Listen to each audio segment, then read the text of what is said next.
Well, first of all, I think what George Mitchell has done in his couple of trips to the region has been to reassure people that we're going to be engaged, first of all. Second, there's no question that the administration does want to stop the settlement activity of Israel as a precondition to be able to have meaningful talks. And third, they're reaching out slightly to Hamas. If Hamas can bring themselves to be able to acknowledge the right of Israel to exist, these are all moves designed to put us in a place where we could move on a peace settlement. However, the Clinton administration has made it completely clear that they want a comprehensive settlement.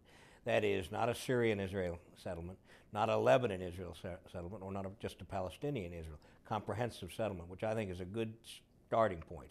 So do you think there is some credence then in those who say that there's a message to the Israelis, like you get rid of those settlements, then maybe we'll start playing hardball with the Iranians, for example? Well, getting rid of the settlements is one thing. I said stop settlement activity, which is a slightly different formulation. Getting rid of existing settlements, I think, opens up a new can of worms. We've got to stop them. Regarding Iran, even natural expansion and so on. Right, stop natural expansion. This was a curveball thrown at the Bush administration, and unfortunately, the Bush administration couldn't hit the curve. If you're familiar with our baseball terminology, right.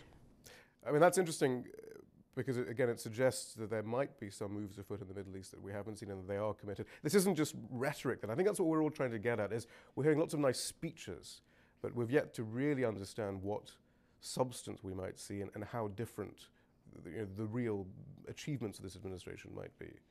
No one is, again, it's too soon to tell, but I think the writing on the wall is good thus far. I hope it remains clear and bright. George Mitchell is a serious man. He's not a fool. He's not going to go on a fool's errand. Likewise, Barack Obama doesn't want to fail.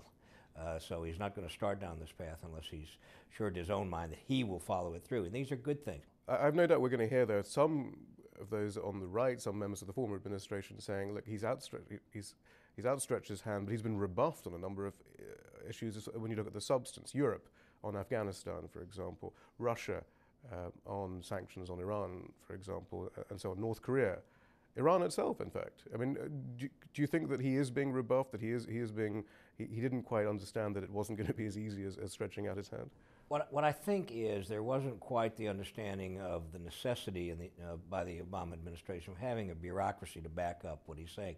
He can't do this alone. And unless he's got a bureaucracy that follows up and makes things happen, and by the way, not only follow up, but advance ahead of a situation, then personality itself can't do it. And I think the president's coming to this conclusion. Let's face it, 100 days is not very long, for heaven's sakes. Right, it always does seem a bit arbitrary, but it did seem that even while review processes were underway, his envoys were out saying stuff, and and then his Afghan policy seemed to be developing before the completion of that review.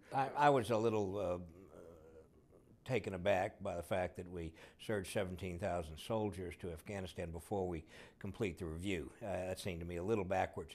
But I think if there's a criticism of the Obama administration thus far, it is that their policy is declaratory, and thus far is not seen as being backed up by strict and complete execution. Isn't that worrying? I mean, yeah, well, it could be. As I say, I'm 100 days into this.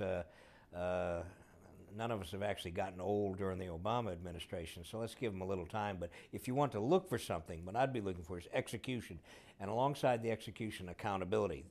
That is, if people cannot execute, get rid of them. Bring in people who can. Are there any signs that people aren't executing? Not yet. There aren't people in many of these places. That's one of the funny things because of our congressional process, and also because the very strict ethics requirements that the Obama administration has put on themselves above those required by the U.S. Senate. It's made government a very unpleasant and difficult place to work. As far as the Afghanistan policy that we do have developing, and what do you make of this? And we do have this civilian surge and this sort of this extra troop deployment and so on. I mean, is it the right way? It may be the right way, but we had a humorist by the name of Mark Twain who reminded us 100 years ago that even though you're on the right track, you can get run over if you're not going fast enough.